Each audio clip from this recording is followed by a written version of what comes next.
Phone করে দিলে বাড়িতে চলে যাবো নি।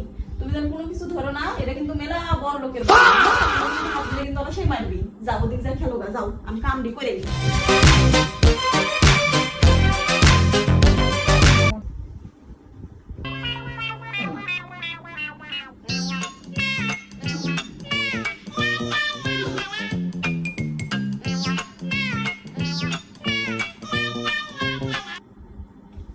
এই লাবণী, এই মেয়ে, তুই যে আপন মনে কাম করতেছিস, তোর বাচ্চাটা কোথায় একবার খেয়াল করছিস?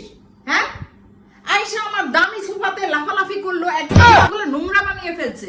আবার এখানে এসে দামি দামি জিনিসপত্র সাজিয়ে রাখছি, সেগুলো ধরতেছে। এগুলো কি? কালকে থেকে কিন্তু আমার বাসায় এসব বাচ্চা কাচ্চা নিয়ে আসা যাবে না, খবরদার। তো নিষেধ করি নাই? কয়দিন তোকে নিষেধ করছি আমার বাসায় কোনো বাচ্চা কাচ্চা নিয়ে আসবি না? হ্যাঁ, একটা জিনিসপত্র নষ্ট করলে তুই দিতে পারবি এগুলা? ঠিক আছে।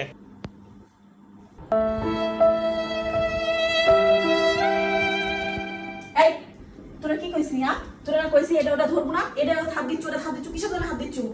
এখন তোর জন্য এটা কাম খেপলো না, এখন তোর কামও হবে না। পেটের মধ্যে কি ভাব যুক্তি কেমনে? কাম না করলে মানুষের বাড়ি চলে? আর কাম করবো না, চল। এটা আমি কি করলাম?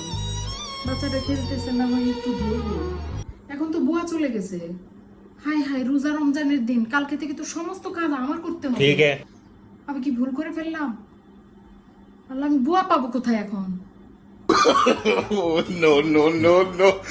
আসলে আমার মনে হয় এরকম করাটা ঠিক হয়নি।